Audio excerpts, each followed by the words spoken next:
So we will replace the default information here when we click on Create Service Monitor with the following. Very important here to have in the labels part of the metadata the Team Open Data Hub included. Otherwise the Service Monitor will not deploy properly.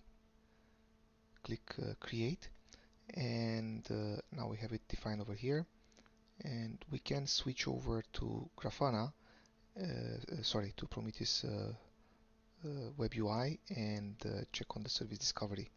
Now, the default configuration is every 30 seconds to refresh for the discovery of new service targets. So I'm going to pause and resume when the service is available.